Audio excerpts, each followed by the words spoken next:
हम लोग श्रीमद् भागवतम के तीसरे स्कंद के 15वें अध्याय के 43वें श्लोक को पढ़ रहे हैं। वैसे तो आप अभी तक सुनते ही आए हैं कैसे ब्रह्मानंद में डूबे होने के बावजूद भी चार कुमार भगवान के रूप, रसगंध के प्रति आदि इन सब एक्सेट्रा के प्रति आकर्षित हुए थे। और पिछले श्लोक में आपने सुन लिया कि लक्ष्मी जी का जो अभिमान था कि मैं सर्वश्रेष्ठ सुंदर व्यक्ति हूं, वह भगवान के सौंदर्य के आगे फीका पड़ गया।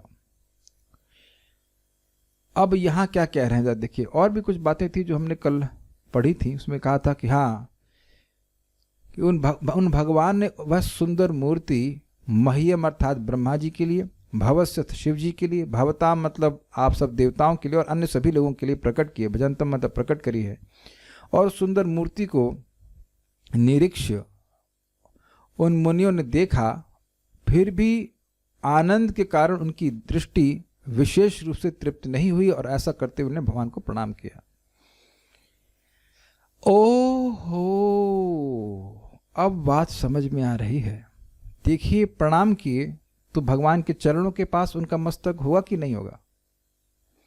तो यहां कह रहे हैं, जो मैं समझ पा रहा हूं उससे, यहां कह रहे हैं कि भगवान के चरणों में मिश्रित जो अर्पित तुलसी है, उससे मिश्रित जो सुगंधित वायु है, वायु तुलसी जी के पत्तों को टच करके आई और इनके नासारंध्र में चली गई।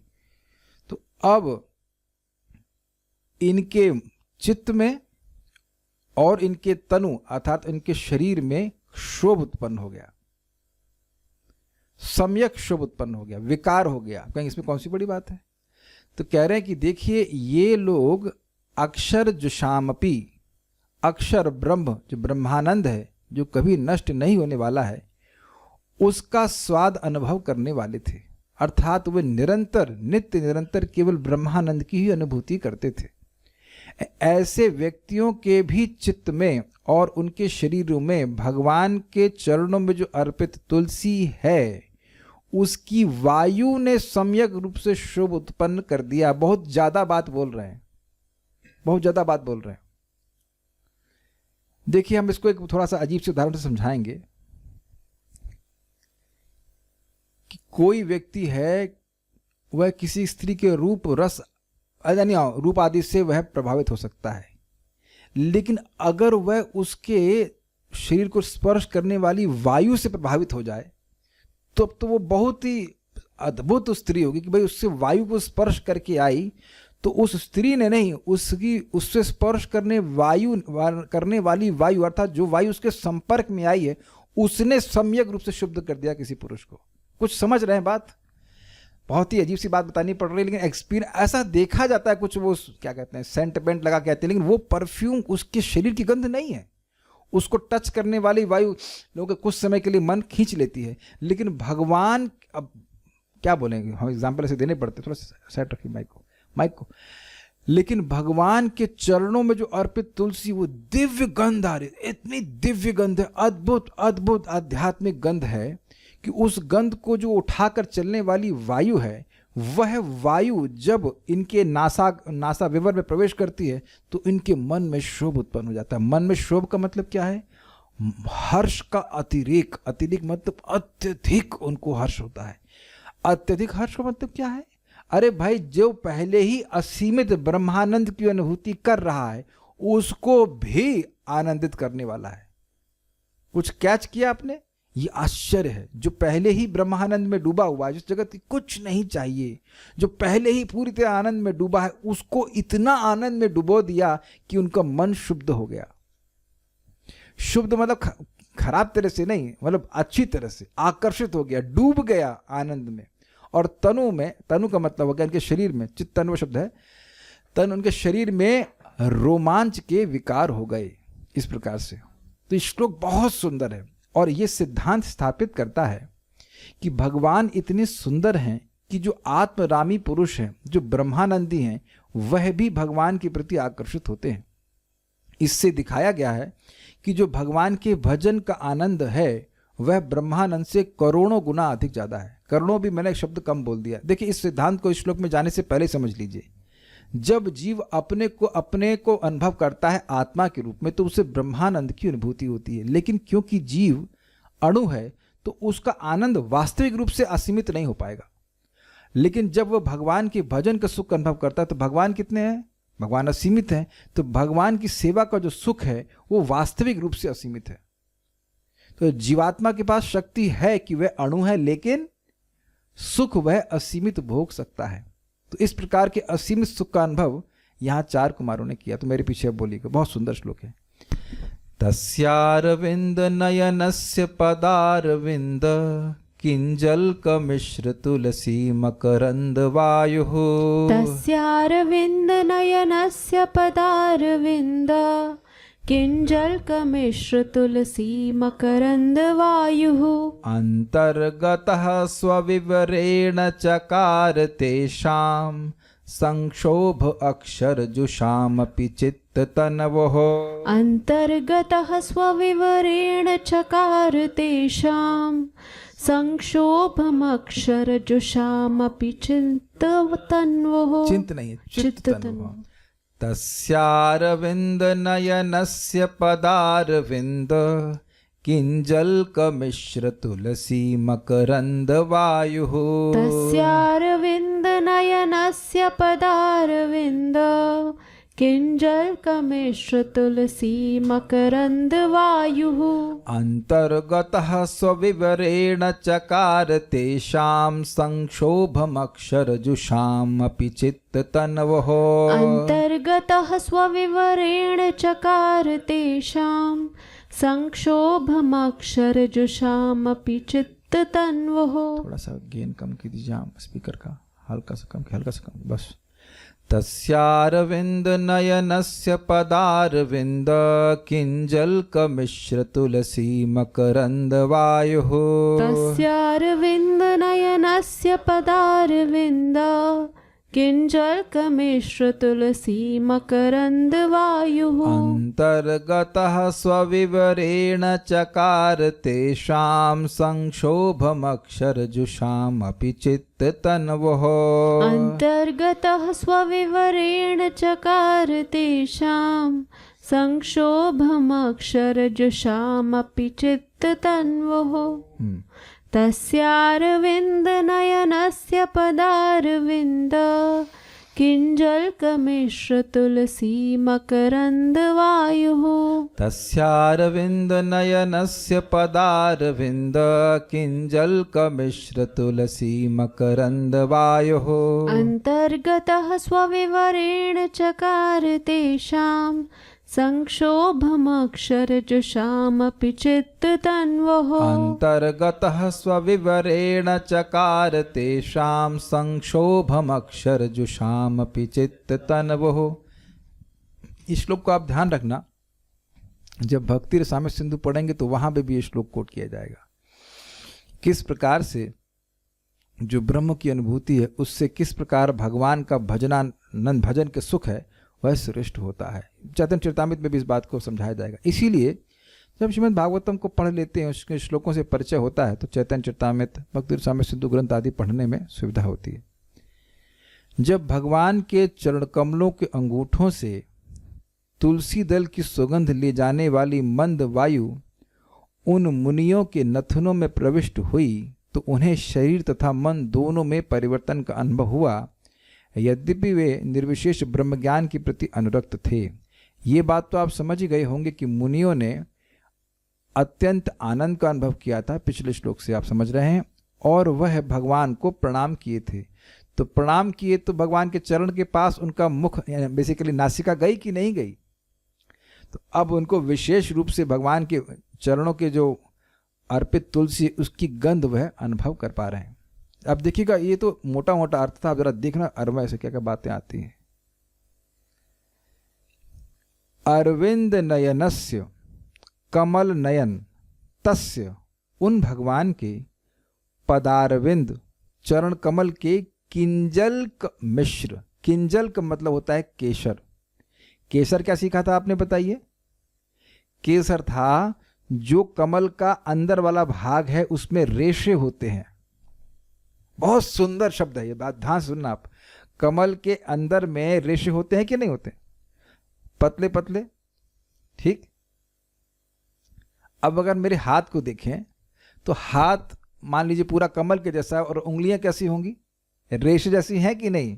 कुछ कैच किया? उंगलियां पतली पतली रेशे जैसी हैं कि नहीं? तो उसी प्रकार से भगवान का जो चरण है वो क्या है? कमल के समान, और उंगलियां कैसी हैं? केसर के समान, रेशे के समान। तो उनसे मिश्रित तुलसी। सब कैच कर रहे हैं?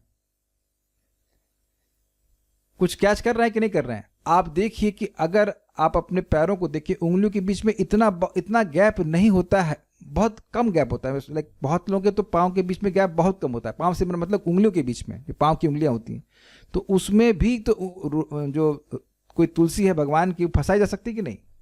भगवान के भक्तों ने भगवान के चरणों में तुलसी अर्पण की हुई है, और वो तुलसी भगवान की उंगलियों में फंसी हुई है। क्या सारी धारणा कर पा रहे हैं? Is it okay? तो वो उंगलियां कैसी हैं? वो उंगलियां लग रही भगवान का चरण का है कमल के समान, और उंगलियां हैं रेशों के समान, केसर के समान, समझे? और उस केसर से फंसी हुई है तुलसी, जैसे मानो कमल के केसर में तुलसी फंसी हुई हो। केसर समझ रहे हैं ना? अंदर का जो रेशा वाला भाग होता है, रेशे दिखाई पड़ते हैं। पेटल्स नहीं, पेटल्स नहीं। आप लोग कहीं पेटल तो नहीं समझ रहे हैं? पेटल नहीं है, वो अंदर वाला भाग जिसमें कि हाँ सीधे सीधे धागे होते हैं। क्या सभी को ये उपमा समझ में आ रही है? ये रूपक कह लीजिए। This is very nicely put. Kinjal का मतलब हुआ जो केसर तुल उंगलियां हैं उनके संग मिश्रित तुलसी। ये तुलसी कैसे मिश्रित हो रही समझ में आ रहा है ना? भगवान की उंगलियों में वह तुलसी फंसी हुई है या रखी हुई, जैसे कह लीजिए।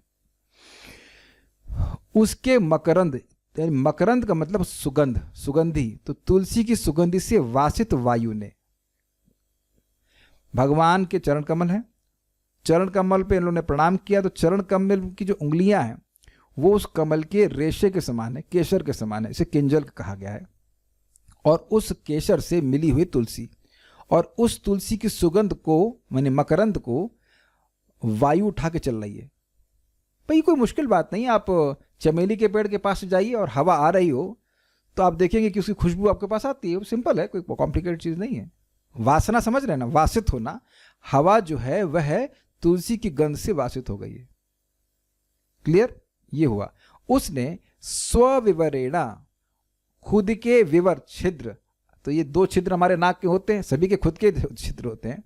तो उस विवर से मतलब सनकादि कुमारों के नासा छिद्र के अंतर्गत अंदर प्रवेश किया, और अक्षर जुशाम, ब्रह्मानंद में निमग्न रहने वाले, जुशाम मतलब जुटे रहने वाले, एकदम उसमें आसक्त रहने वाले कि ब्रह्म बस ब्रह्म सत्य है और सब मिथ्या है। ब्रह्म के अलावा किसी चीज में वह रुचि ही नहीं रख रहे थे, ब्रह्म में ही उनका मन लगा हुआ था, ब्रह्मानंद में होते हुए भी तेषाम चित्त तन्वा संक्षोभम चकारा, उन सनकादिकों के मन में, चित्त मतलब मन में, अतिहर्ष एवं देह में रोमांच उत्पन्न कर दिया। ध्यान दीजिएगा, चित्त संक्षोभम और तन्वह संक्षोभम। चित्त में सम्यक रूप से शोभ उत्पन्न किया और तनु में भी सम्यक रूप से शोभ उत्पन्न किया, दोनों में। तो अब चित्त में क्या उत्पन्न किया? शोभ, अतिहर्ष। क्या आश्चर्य है इसमें? देखिए, हम लोग जो बहुत दुखी हैं जगत में, वह कभी हर्षित हो जाए तो बड़े भाग्य की बात है। लेकिन जो व्यक्ति ब्रह्मानंद में डूबा हुआ है, जिसे कुछ नहीं चाहिए, उसके मन में अगर हर्ष उत्पन्न हो रहा है तो कितना हर्ष होगा।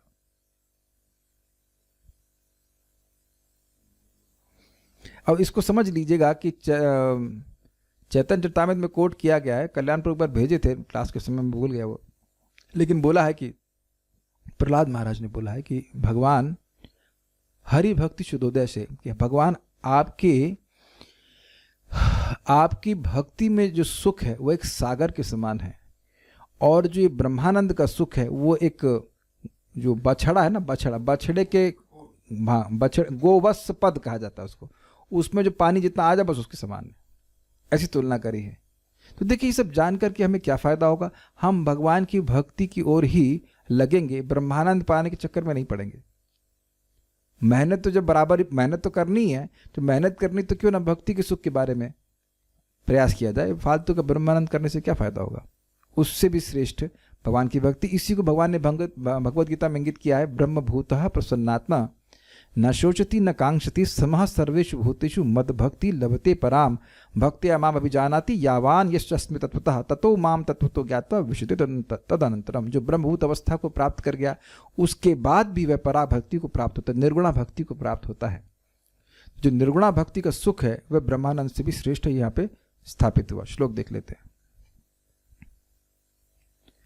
तस्य अरविंद नयनस्य, तस्य उन भगवान के, किन भगवान के, अरविंद नयनस्य, जो अरविंद नयन अर्थात जो कमल नयन भगवान है उनके पादार विंद, उनके जो चरण कमल है उनके किंजल्क अर्थात जो उनकी उंगलियां ही केशर स्वरूप हैं उससे मिश्रित तुलसी की मकरंद अर्थात सुगंधि से युक्त जो सुगंधि से वासित जो वायु थी वह अंतर्गतः स्वविवरेणा, वह कुमारों के विवर अर्थात नासा छिद्र में प्रवेश कर गई।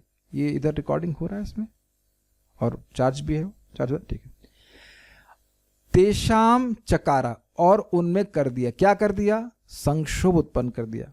तो क्या बहुत बड़ी बात हुई, तो कहते हैं अक्षर जुषाम अपि, यद्यपि वे अक्षर, अक्षर मतलब निर्विशेष ब्रह्म में जो कभी नष्ट नहीं होता, उसमें कोई परिवर्तन नहीं आता, उसका निरंतर चिंतन करने में, उनका अनुभव करने में वह लगे हुए थे, फिर भी उनके चित्त और तनु में, चित्त और शरीर में सम्यक शोभ उत्पन्न कर दिया। चित्त में महान आनंद की प्राप्ति करा दी और उनके तनु अर्थात शरीर में रोमांच उत्पन्न कर दिया, अर्थात अष्ट सात्विक विकारों में से एक विकार उत्पन्न कर दिया। तो ये भगवान के मधुरता की कुछ आइडिया दी जा रहा है कि भगवान कितने मधुर है। अब देखिए बड़ी महत्वपूर्ण बात है, जब भी कोई व्यक्ति भक्ति में स्थिर रहेगा तो वो सोचेगा कि मेरी प्रगति तो बहुत धीरे हो रही है, ऐसा वो सोच सकता है, या मुझे तो बड़ी मेहनत करनी पड़ रही है। लेकिन देखिए जिस अवस्था का वर्णन हो रहा है वो है भी तो बहुत उत्कृष्ट। शुद्ध भक्ति के द्वारा ऐसा असीमित सुख प्राप्त करने का अधिकारी वस्तुतः सभी लोग हैं, सभी जीवात्मा भगवान के अंश हैं। धैर्य पूर्वक अगर भगवान की भक्ति करता रहे, चाहे एक जन्म चाहे दो जन्म तक कितने भी जन्म लग जाएं, ऐसा आनंद मिलेगा। तो क्या आपको याद रहेगा कि आपने कितनी तपस्या करी है? क्या मेरी बात आपको समझ में आ रही है? जो एकदम नए हैं, क्या आपको मेरी बात समझ में आ रही है? जब आपको इस प्रकार का सुख मिलने लग जाएगा भक्ति में, तो क्या आप याद रखेंगे कि आपने कोई भी तपस्या करी थी? जैसे वेदवाद नहीं, आप बता रहे थे ना कि कुछ तो आप बता रहे थे ना कि हाँ कि मुझे याद भी नहीं कि मेरा स्वास्थ्य पहले इतना खराब था, या ऐसा कुछ तो आप बता रहे थे। हर किसी के संग होता है, जब बीमार होता है तो सोचता है कि वो ठीक ही नहीं होगा, लेकिन जब वो ठीक हो जाता है तो उसे याद भी नहीं रहता कि वो कभी बीमार था। Is that sinking in? इसलिए व्यक्ति को इस शुद्ध भक्ति के स्तर को प्राप्त करने के लिए प्रयासरत रहना चाहिए। और मैं बोल रहा हूं यहां पर, और अपने जीवन में आप अनुभव भी करना कि समस्याएं आएंगी, कुछ ना कुछ समस्या थोड़ी बहुत आ सकती है, लेकिन ये बात याद रखते हुए कि इतना सुंदर सुख भगवान भक्त को देने वाले हैं, इसके लिए जो कुछ भी है हमें मूल्य प्रदान करने के लिए रेडी रहना चाहिए। और ये ध्यान रखिए कि माया भी जानती है कि नाम जब कर रहा है, भागवत पढ़ेगा तो ये ऐसे सुख का अधिकारी बन के चला जाएगा, इसलिए प्रलोभन देती रहती है, अरे वो सुख तुम्हें जब मिलेगा सो मिलेगा, अभी तुम मेरा क्यों नहीं सुख अनुभव कर लेते। तो कह रही और विस्तार नहीं कर रहे, बस इतना समझना चाहिए कि वैकुंठ में, भगवान के धाम में ऐसा सुख है जिसकी हम कल्पना भी नहीं कर सकते हैं। इसीलिए सुनना चाहिए, सुनेगा तो मन उसका स्थिर होगा। आगे बढ़ते हैं। श्रीधरी, उन सनकादिक महर्षियों में स्वरूपानंद की अपेक्षा भजनानंद होना चाहिए यहाँ पे अधिक था, इस बात को इस श्लोक में कहा गया। मतलब जो अपने स्वरूप का अनुभव करके, आत्मा के रूप में अपने स्वरूप का अनुभव करके वो सुख अनुभव कर रहे थे, उससे अरबों गुना अधिक उनको भगवान से सुख प्राप्त हुआ, ये समझा रहे हैं। श्री भगवान के चरण कमलों के किंजलकई है अर्थात केसर से युक्त तुलसी की सुगंधि से युक्त वायु ने उनकी नाक के छिद्र में प्रवेश करके उनके चित्त और शरीर में क्षोभ उत्पन्न कर दिया। यद्यपि अक्षर जुषाम अर्थात वे ब्रह्मानंद के सेवी थे, सेवी मतलब सेवन करने वाले थे।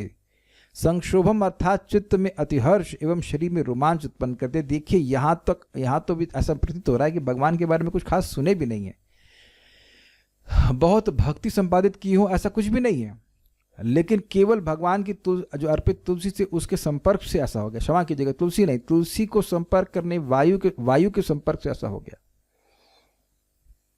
ये बड़ी बहुत अच्छी बात है। इसीलिए भगवान को अर्पित फूल को सूंघना चाहिए, भगवान के अर्पित जो प्रसाद भोग है यानी प्रसाद उसे ग्रहण करना चाहिए। जब इंद्रियां उन विषयों का संपर्क करती हैं जिनका संबंध भगवान से है तो इंद्रियां शुद्ध होती हैं, और जब इंद्रियां शुद्ध होती हैं तो उनकी ग्राहक शक्ति बढ़ती है, कैचिंग पावर, और एक दिन वह भगवान की रूप रस गंध को पकड़ने लगती है। फिर मजा आ जाएगा आपको, समझ गए आगे, मजा ही आ जाएगा। और ये सब सत्य है, झूठ होता तो भागवत में लिखते नहीं। इसलिए हर व्यक्ति को अपने इंद्रियों को शुद्ध करने में उत्साह से लगे रहना चाहिए। This is very nice. काश इस बात को हम सभी लोग व्यक्तिगत रूप से समझ जाएं। क्या समझना है भाई? जिनको किसी चीज की जरूरत नहीं थी उनके मन को भी भगवान ने खींच लिया। तो जाम जैसे लोग जिन्हें पग पग पर हर चीज की जरूरत अनुभव होती है, उनको भगवान की कितनी जरूरत है ना? हम लोग तो रूप रस गंध चाहते ही हैं, तो भर भगवान कहते तो मैं दे रहा हूं ना, ये बात है। अब कोई व्यक्ति कह सकते प्रभु जी हमें तो ऐसा टेस्ट नहीं है, ये नहीं है, वो नहीं है। तो आज हम सुबह एक पोल ले रहे थे भक्तों से कि आप में से कितने लोगों को कहा जाए कि भाई कल से जप वप सब बंद, तुमको पेमेंट किया जाएगा जप नहीं करने के लिए। तो कितने लोग स्वीकार करना चाहेंगे? तो एटलीस्ट हमें प्रसन्नता हुई कि वहां कोई भी ऐसा नहीं था जो उसने बोला कि नहीं नहीं, ये कोई पूछा नहीं था कितना पेमेंट करेंगे आप। अभी भी देखिए कितना रुचि है कि कोई कहे कि भाई पेमेंट कर देंगे तुम्हारा जप बंद कर दो ना, ऐसी नौकरी देंगे तुम्हें खूब पैसा मिलेगा लेकिन जप अब कुछ नहीं करने को मिलेगा। तो बहुत से भक्त हम मानते हैं, मेरा विश्वास है कि नहीं छोड़ सकते ऐसा।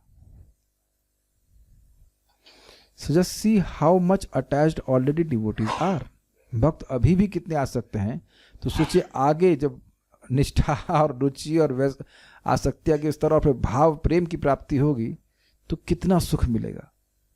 हमेशा हमेशा के लिए कष्ट समाप्त हो जाएंगे। कितने हमारी दुर्दशा है कि इस जगत में जब भी हम सुख प्राप्त करने का प्रयास करते हैं उसमें कुछ मिला के दिया जाता है। जैसे वेदवादिनी आज आपने खीर बनाई थी, ठीक है, मैं उसी खीर में थोड़ा सा बालू मिला दूं तो कितना, हाँ आपको मीठा पसंद है तो please speak in the mic, मैं बालू मिला दूं तो अब हर बार कहेंगे जितनी खीर दे वेदवादिनी चाहो उतना खिलाऊंगा, लेकिन बालू मिला मिला के। हाँ बताइएगा क्या कैसा आपका उसमें ओपिनियन, क्या देना चाहेंगे? नहीं अरे 1 टन बताओ, 1 टन दूंगा, 1 टन खीर दूंगा, 1 टन उसमें, और भगवान की प्रार्थना भी कर दूंगा कि माल भगवान के सब हजम कर जाओगी, बालू भी हजम कर जाओगी।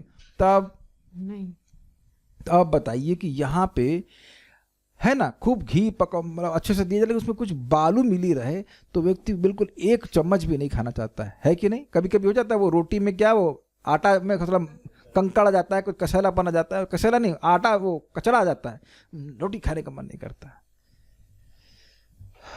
तो बताइए कि हम निरंतर हम जगत में कोई भी भौतिक सुख अनुभव करते हैं उसमें कुछ ना कुछ, पहले बात वो सुखी निकृष्ट है थोड़ा सा है, और उसमें कुछ दुख शान करके दिया जाता है। तो ये हमारी दुर्दशा है ना। इस दुर्दशा से निकल करके व्यक्ति भक्ति के ऐसे सुख को प्राप्त करेगा जिसमें केवल सुख है, इसे कहते हैं खाटी सुख, शुद्ध सुख, और कुछ है ही नहीं, ये बात है। तो उसके लिए प्रयास करना चाहिए और उसके लिए अपने हृदय को शुद्ध करना होगा, वो भक्ति के द्वारा होता है। आगे पढ़ते सारार्थ दर्शनी की, बड़ा मजेदार है भाई, ये बहुत मजेदार है। सारार्थ दर्शनी देखिए, सारार्थ दर्शनी में क्या कहते हैं? और उन भगवद अंगों के माधुर्य समूह ने उन मुनियों को ब्रह्मानंद से भी अधिक परम चमत्कार को प्राप्त कराकर स्वयं अर्थात उन समस्त अंगों में निमज्जित करवा दिया। ये थोड़ा समझिए इसका मतलब क्या हुआ। वो भगवान की कपोल को देख रहे थे, गाल को देख रहे थे, कान को देख रहे थे, मुकुट को देख रहे थे, करधनी को देख रहे हैं, उनके पीताम्बर को देख रहे हैं, और कहीं भी तृप्त नहीं हो रहे। कुछ समझ रहे हैं? जैसे एक फीस्ट में आप बैठे हो, दाल जबरदस्त बनी है, दाल बढ़िया बनी है, रोटी एकदम अमृत का घी लगा के एकदम, चावल बढ़िया, और जो पकौड़ा जो चाह रहे हैं वो सब बहुत बढ़िया, और मन जो है उस एक एक वस्तु खा कर तृप्त नहीं हो रहा है। हाय, और फिर अंत में क्या कहता है, एक और पेट होता, एक एक वस्तु अमृत जैसी लग रही है, तो एक छोड़ने का मन नहीं कर रहा है और दूसरे को कैसे पकड़ेंगे भाई? जीव तो एक बार में एक ही चीज को पकड़ेगी ना, मन भी एक बार में एक चीज को पकड़ेगा। तो भगवान, अब वो पगला से गए, मतलब भगवान के रूप ऐसा है, भगवान की गंध ऐसी है, तो इंद्रिय तो एक बार में एक ही पकड़ेगी सबको, वो एक साथ सारी इंद्रियां खींच रही हैं। समझ गए मेरी बात? भगवत अंग मतलब भगवान के सारे अंग इतने सुंदर हैं, एक से तो मन हट नहीं रहा है और सब तरफ देखने की लालसा हो रही है, तो सारे अंगों ने उनको खींच लिया अपनी तरफ।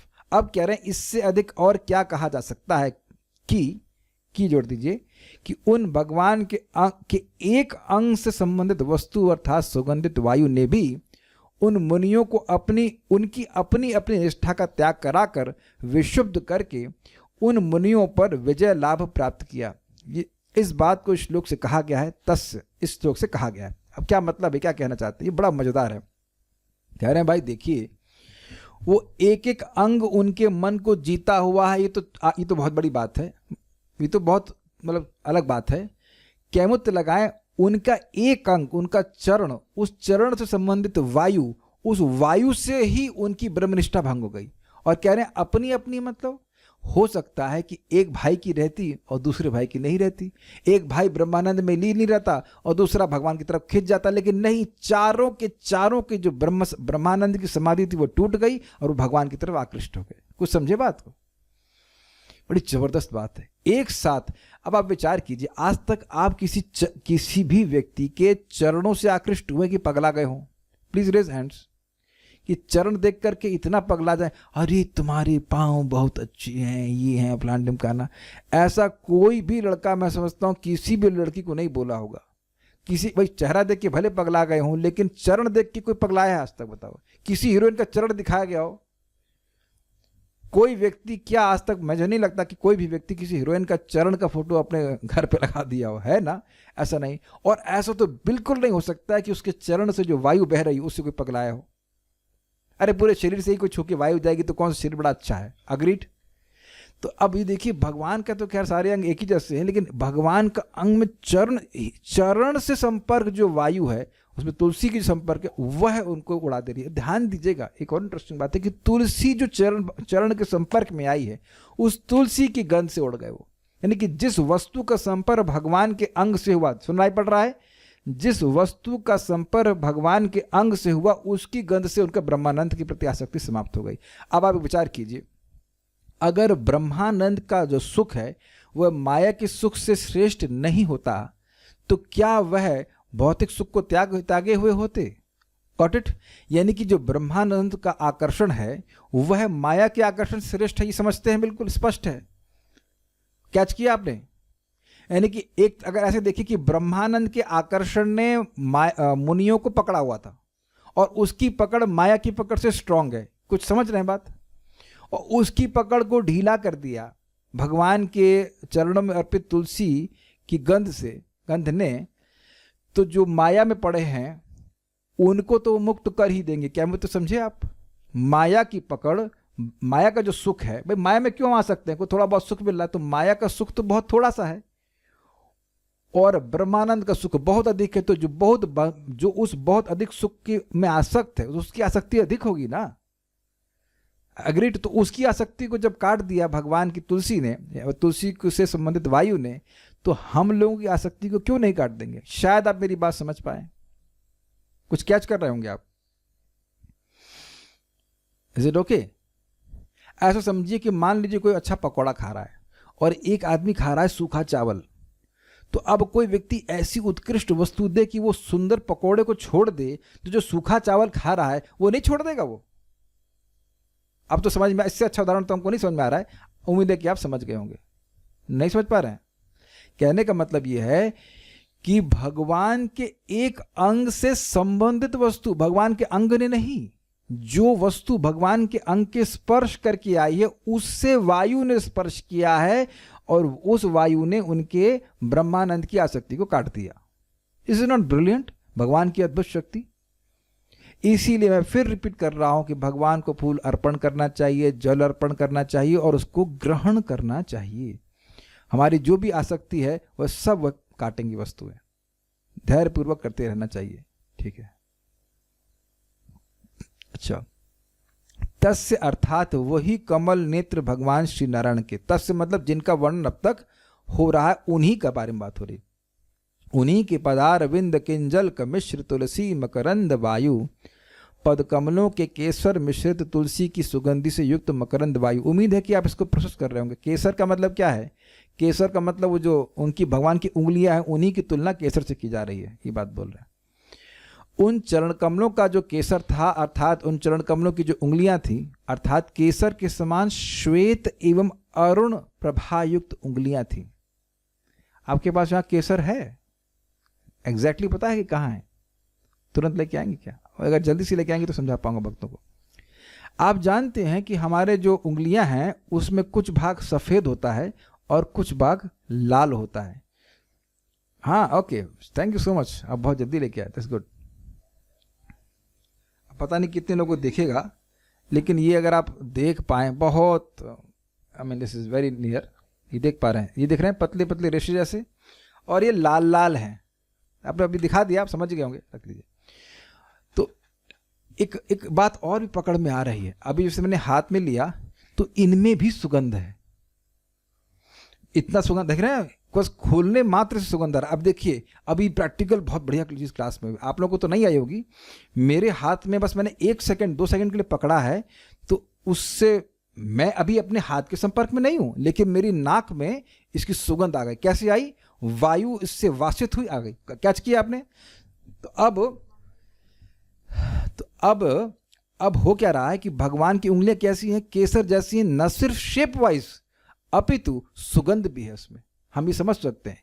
केवल ऐसा नहीं है कि बस वो रेशे मात्र हैं, केवल रूप में नहीं है, सुगंध भी है। भगवान के शरीर से दिव्य सुगंध आती है, वो गंध है, और तुलसी जी की भी गंध है इसमें। जैसे मान लीजिए इसी केसर में मैं तुलसी मिलाता था तो वह तुलसी केसर हो जाती, समझ रहे हैं? जैसे तुलसी चंदन होता है तो दोनों की सुगंध है। तो इससे हम समझ सकते हैं कि वो जो भगवान की उंगलियां, उनकी भी सुगंध थी और तुलसी जी की भी सुगंध थी जो भगवान के चरणों में अर्पित थी। उनके साथ संयुक्त भक्तों द्वारा अर्पित जो तुलसी है, उसकी मकरंद संबंधी अर्थात सुगंध से युक्त वायु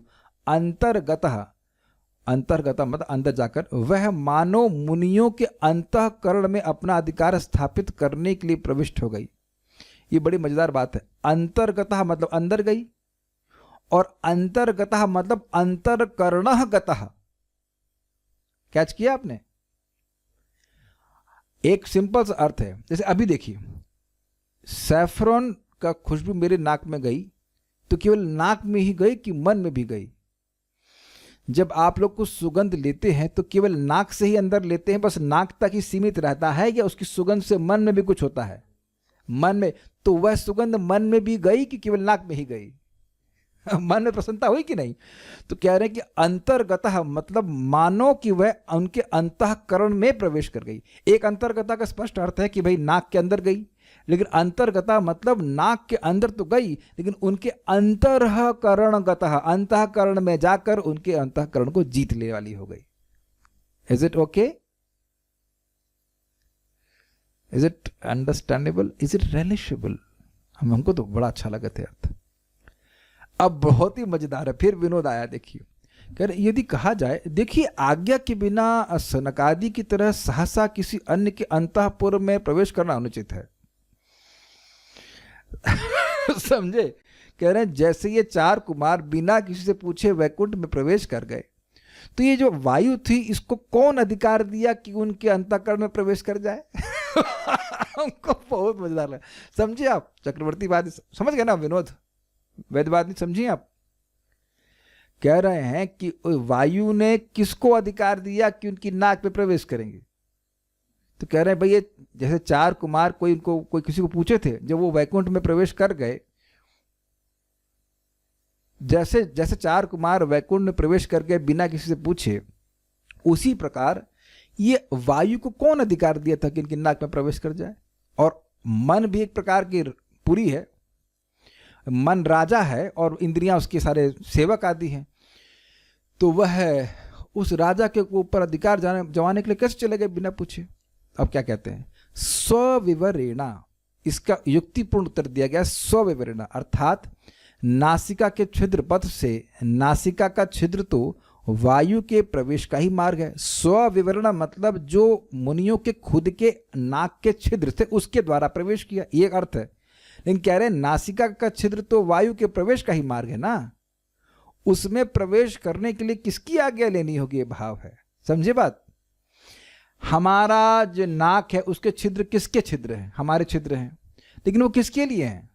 राधिका प्रभु किसके छिद्र हैं? वायु के लिए। तो ये वायु के भी छिद्र होगा कि नहीं? स्वविवरण का मतलब एक अर्थ है कि मुनियों के खुद के नासिका के छिद्र, और दूसरा अर्थ है कि ये तो खुद वायु के छिद्र है ना, वायु यहां से निरंतर आने जाने के लिए तो है। ये कैच कर पा रहे हैं? तो वायु अपने ही छिद्र में प्रवेश कर रही, तो कहां किसकी आज्ञा मांगने की जरूरत है? जब आप सांस ले रहे हैं तो क्या वायु आपसे पूछ के आती है भाई मैं अंदर आ सकती हूं क्या? अरे कहेंगे भाई तुम्हारे लिए ही तो ये छिद्र हैं, ये जो नासिका के छिद्र हैं यह तो वायु के लिए ही है ना, तो ये किसके द्वार हैं आप बताओ? ये जो हमारे नाक के छिद्र हैं वायु के द्वार हैं, तो वायु का भी तो स्वविवर हो गया ना, वायु का अपना द्वार अपना छिद्र हो गया कि नहीं हो गया? तो इसलिए ये आक्षेप करना कि अरे वायु बिना पूछे कैसे प्रवेश कर गई नासिका में, तो गलत है। वो खुद अपने ही छिद्र में जा रही है, क्या दिक्कत है? उसका अधिकार है। तो ये इन्होंने बहुत अच्छी तरह से इसको समझाया। स्वविवरण मतलब मुनियों के खुद के नासिका छिद्र में प्रवेश किया, और दूसरा खुद का मतलब हर एक की नासिका में छिद्र में प्रवेश करके हर एक को मन को जीता, और दूसरा है कि वो जो हमारा जो हवा है वह तो छिद्र में ही प्रवेश करती है, नासिका के छिद्र में ही प्रवेश करती है, तो क्या दिक्कत है भाई? कान से हवा भरी जाए तो अलग बात है, कान में तो हवा नहीं भरी जाती है, लेकिन नासिका के छिद्र पे तो हवा का ही अधिकार होता है। तो क्या गलती किया? अब देखिए, वहां प्रवेश कर उन चरण कमलों के केसर मिश्रित तुलसी के मकरंद वायु ने क्या किया? ये प्रश्न अगर करे तो इसका उत्तर दिया है चित्त तनवो संक्षोभम, अर्थात उस वायु ने उनके चित्त और तनु अर्थात शरीर में संक्षोभ उत्पन्न किया, अर्थात उनका चित्त हर्षित हो गया और शरीर रोमांचित हो उठा। अब देखिए क्या उसके बाद आगे बोलते हैं, पहले बलपूर्वक चित्त को आनंद के विवर्त मतलब विकारों या भंवर में डुबोकर उसे शुद्ध कर दिया। ये समझे बात? भंवर समझते हैं आप लोग? भंवर तो भंवर में किसी को फेंक दिया जाए जबरदस्ती तो बाहर नहीं निकल पाता ना, उसमें तैरना संभव नहीं है। तो ये लोग ब्रह्मानंद में डूबे हुए थे, लेकिन इनको उठाकर जबरदस्ती भजन के आनंद के विवर्त में, भजन का आनंद मान लो एक भंवर के समान है, इसकी कोई दिशा समझ में नहीं आ रही, इतना आनंद है कि व्यक्ति को कोई दिशा का भी ज्ञान नहीं हो रहा है, इतना घूम गया, उसमें डुबो दिया। या विकार में मतलब जो ट्रांसफॉर्मेशन आनंद के कारण हो रहे थे, जो उनके मन में प्रकट हो रहे थे, उसमें डुबो दिया। इतना आनंद का अतिरेक हो रहा है, समझ रहे? आनंद आनंद आनंद बढ़ता जा रहा है, तो परिवर्तन हो रहा है ना। मान लीजिए 10 ग्राम आनंद, फिर 20 ग्राम आनंद, तो कुछ परिवर्तन हुआ कि नहीं हुआ? कुछ समझा पा रहा हूं कि नहीं समझ में आया? ओके। अब ये बलपूर्वक का मतलब क्या है? भगवान की आध्यात्मिक शक्ति का बल इतना उनको सुख दे रहे हैं, इतना सुख दे रहे हैं कि डुबो दिए हैं। हाँ बिल्कुल जबरदस्ती आनंद में डुबो दिया, तो अब उनका मन ऐसे पगला आ गया, ऐसे कहना चाहिए। हाँ बहुत सुंदर बात है वेदवादिनी, बोलिए बड़ा अच्छा बोल रही हैं। क्या बोल रही हैं? बड़ा अच्छा बोल रही हैं, बोलिए। हाँ भगवान बलपूर्वक बोल रहे हैं, मानो बलपूर्वक के कर रहे हैं, मानो कह रहे हो तुम्हें दर्शन करने थे ना, बहुत क्रोधित थे ना। हाँ तुम्हें दर्शन करना था ना, तुम्हें क्रोध था ना, अब लो, अब तुम्हें दे रहा हूं दर्शन, लो आनंद तुम्हारे दर्शन का। Got it? इससे बहुत बड़ी शिक्षा ये है कि वास्तविक दर्शन भगवान का भक्ति से होता है, और वो भक्ति जब भगवान प्रदान करते तभी आप दर्शन कर सकते हो। ये तो बहुत एक पॉइंट है, को हम आगे पढ़ते हैं। अब मन डुबो दिया। अच्छा, मन जो है वो सारी इंद्रियों का राजा है, तो मन को डुबो दिया, फिर क्या कहते हैं? फिर शरीर को भी कंपन, अश्रु, रोमांच और स्वेद यानी पसीने आदि से व्याकुल कर दिया। कहने का मतलब है कि केवल रोमांचित ही नहीं हुए, अष्ट सात्विक विकार प्रकट हो गया। कहाँ ब्रह्मानंद में थे, अब आप एकदम भजन आनंद के सागर में डूब रहे। देखिए आप ये देख रहे हैं कि इससे घटना की शुरुआत कहाँ से हुई? बवाल से। लेकिन भगवान आकर के कुछ नहीं कर रहे हैं, आनंद का सैलाब बहा दिए, बह जाओ दोनों लोग, सब बह जाओ उसमें।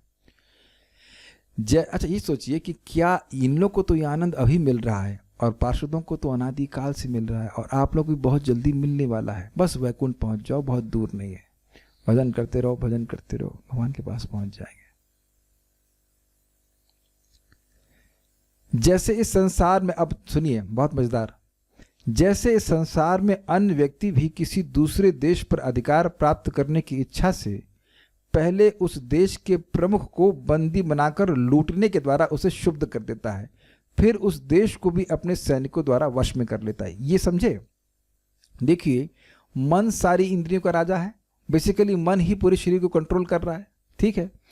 तो भगवान की चरणों में जो अर्पित तुलसी है, उसी सुगंध से वासित वायु ने किया क्या? उनकी नासा छिद्र से प्रवेश करी और सबसे पहले मन को जीत लिया। मन क्या है? राजा की तरह, उसको जीत लिया और उसको लूट लिया।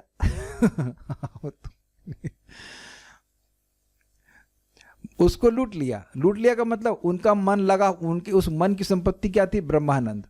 उनका मन जो था वह ब्रह्माकार था, वह ब्रह्मानंद की अनुभूति करने वाला था, उसकी उस शक्ति को ही लूट लिया, खत्म। अब तुम अनुभव करो भगवान के भजन के सुख को। उसे शुद्ध कर दिया, उसे स्तंभित कर दिया, ऐसे कह लीजिए। तो मन रूपी राजा को उस भगवान की वायु ने भगवान के चरणों में अर्पित तुलसी मिश्रित तुलसी से युक्त सुगंध वाली वायु ने उनके मन को शुद्ध कर दिया, जो मन एक राजा के समान है। बाकी इंद्रियां तो फिर बाकी देश के समान है, वो तो सब जीतना आसान है। जब राजा को जीत लिया तो सारा देश जीत लेते हैं कि नहीं जीत लेते हैं? आप जानते हैं कि पहले युद्ध हुआ करता था, तो अगर राजा पकड़ लिया गया तो सेना हार गई। Is it not? समझ रहे हैं ना बात? तो ये कह रहे हैं कि भाई मन पकड़ में आ गया तो फिर खत्म हो गई बात। यदि कहा जाए, देखिए, ब्रह्मानंद का आस्वादन करने वाले उन मुनियों का चित्त तो ब्रह्मानंदमय ही है, अर्थात वो ब्रह्मानंद की अनुभूति करता है। तो फिर भगवान के आनंद ने उसे अपने स्वरूप वाला कैसे बना लिया, अर्थात भगवत आनंदमय कैसे बना लिया? जो निरंतर केवल ब्रह्मानंद की अनुभूति करता था और किसी चीज की नहीं, वह भगवान के आनंद की अनुभूति एकदम से कैसे करने लगा? इसका उत्तर दिया है अक्षर जुषाम अपि, अर्थात ब्रह्मानंद के सेवक वे मुनिगण भी, अर्थात इससे श्री भगवत आनंद की माधुर्य प्रदानता की श्रेष्ठता ही सिद्ध हुई। यही भावार्थ है। Got it?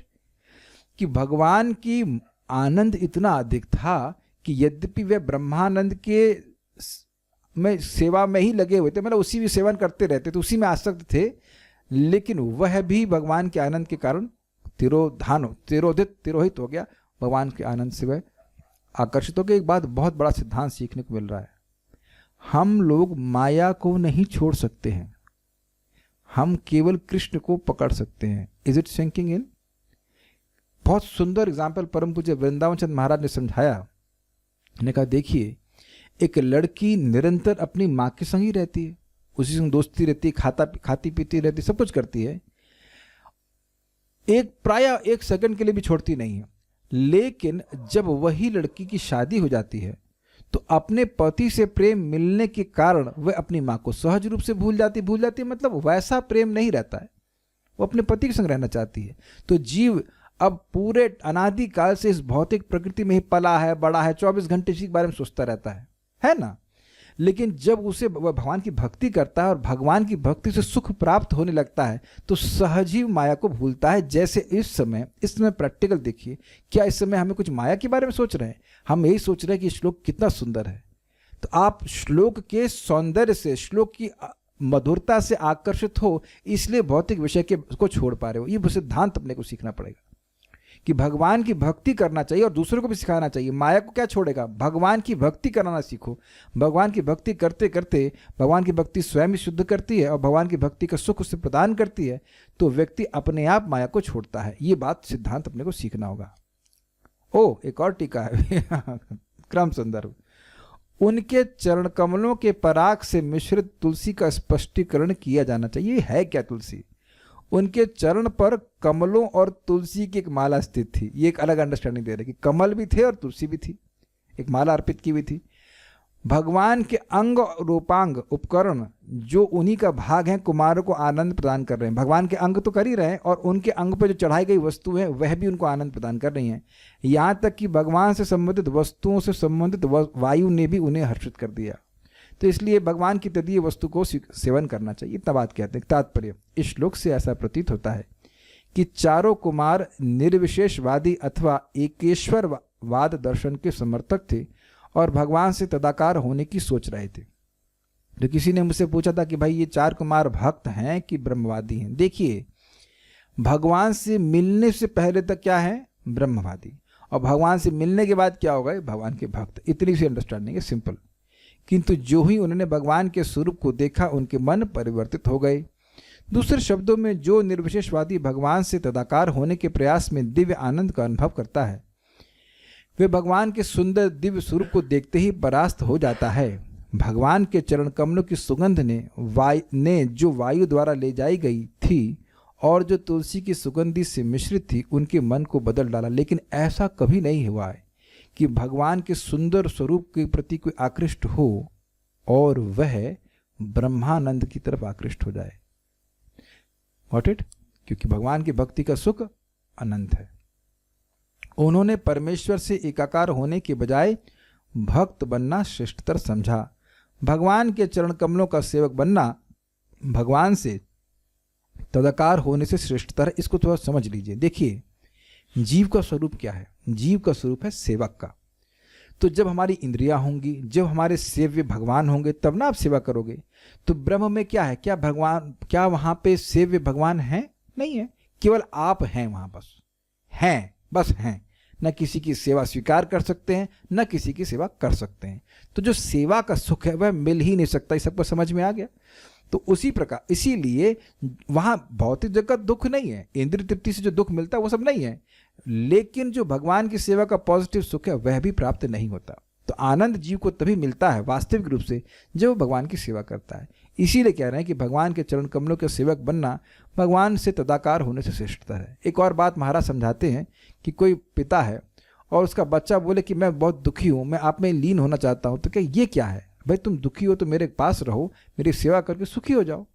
यहाँ पत्नी भी अगर पति से दूर रहती है तो क्या सोचती है? काश पति आते हुए मन में लीन हो जाती। नहीं, वो सोचती है कि पति आते मुझे सेवा का सौभाग्य प्राप्त होता, उसी से वो सुख होता है कि नहीं। यहाँ भी आप सेवा करके ही सुखी होते हो।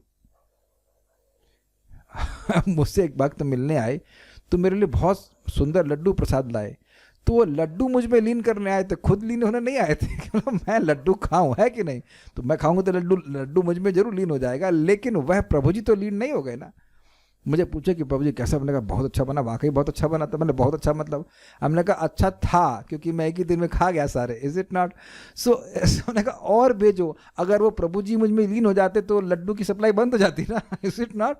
सिंपल सी बात है। आप कहेंगे सिंपल सी बात लगती है। हाँ जी, सिंपल बात नहीं है, क्योंकि बड़े बड़े आध्यात्मवादी भी इसी प्रकार की बातें बोलते हैं कि जीवन का उद्देश्य भगवान में लीन होना है, और ये उनके शिष्यों के द्वारा मालूम चलता है। उनको पूछो कि जीवन का उद्देश्य क्या है? लीन होना। एक लास्ट बात बोलूंगा, देखिए, जिसका जैसा विजन होता है उसके अनुसार वो कार्य करता है। अगर आपकी इच्छा है भगवान के सेवक बनने की तो ध्यान दीजिए कि सेवक इच्छा गलत है। क्यों? क्या क्या बोल रहा है? क्योंकि आप सेवक हैं, बनोगे नहीं, आप सेवक हो। आप जो हैं, मैं जो हूं, बस वही हो रहे हैं। कुछ समझे बात? जैसे मेरी उंगली है, मेरी उंगली हो नहीं रही है। आपकी उंगली होती है, उंगली हो नहीं रही होती है। उंगली है, उस उंगली में मान लीजिए कोई चोट लग गई तो उसका निदान करते हैं। अग्रीड? ऐसा नहीं कि उंगली बनाना शुरू कर देते हैं। उसी प्रकार से हम भगवान के सेवक हैं, केवल इस समय अविद्या से ग्रसित हैं। वो अविद्या हटे, भगवान की भक्ति प्राप्त हो, बस इजीली, बहुत इजी है। इसमें कोई कंपटीशन नहीं है। खुद होने के लिए कुछ कंपटीशन की जरूरत नहीं होती है। उम्मीद है कि बात आप समझ पा रहे होंगे। मैं रिपीट कर रहा हूं, जो आप हैं उसके लिए कंपटीशन की जरूरत है नहीं। बस जो कचरा है हृदय का वो हट जाए, भगवान की भक्ति स्वतः स्पष्ट हो जाएगी। नित्य सिद्ध कृष्ण प्रेम साध्य कबू नोए, श्रवण आदि शुद्ध चित्त कौरी भी। इतनी सी बात समझना चाहिए व्यक्ति को।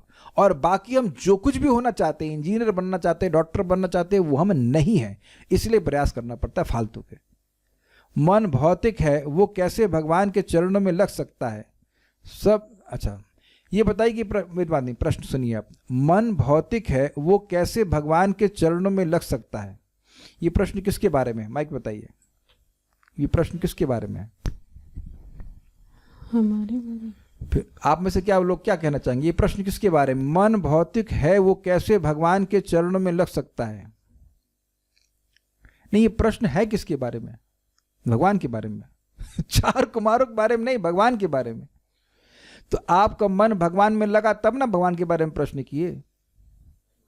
मन भगवान में लगेगा भगवान के बारे में श्रवण कीर्तन करने से। Simple, got it. भाई भगवान ने इंद्रियां और मन दो चीजों के लिए बनाए, एक भोग के लिए और एक सेवा करने के लिए अपने। तो भगवान ने बनाया है ना। भगवान जैसे ही मैटर को भगवान की सेवा में लगाते हैं वो तुरंत स्पिरिचुअलाइज हो जाता है, स्पिरिचुअल हो जाता है। जैसे ये माइक मटेरियल है, लेकिन जैसे ही मैं भगवान के बारे में बोलता हूं तो ये स्पिरिचुअल हो जाता है, और जैसे ही मैं भौतिक चीजों के लिए बोलता हूं वो भौतिक हो जाता है। सिंपल सी बात है। सब ब्रह्मानंदी कृष्ण के चरणों में क्यों नहीं लग जाते? इतना सुख है तो क्योंकि उनको मौका नहीं मिलता। बहुत अच्छा प्रश्न है। सभी ब्रह्मानंदियों को भगवान के भक्तों की संगति प्राप्त होती नहीं है, इस कारण से वह भगवान के प्रति आकृष्ट नहीं होते। भाग्यवान, हम पढ़ चुके हैं, 4 प्रकार के ज्ञानी होते हैं, उनमें से किसी एक भाग्यवान, किसी एक व्यक्ति को, किसी ब्रह्मानंदी को अगर भक्तों का संगत प्राप्त हो गई तब वह भगवान की तरफ आकृष्ट होते हैं, अन्यथा नहीं हो सकते। जैसे कि सुखदेव गोस्वामी को अपने पिता व्यासदेव जी की संगत प्राप्त हुई थी। So will stop now, it's quite late. Shrimad Bhagavatam की जय, श्रील प्रभुपाद की जय, निताई गौर प्रेमानंदे।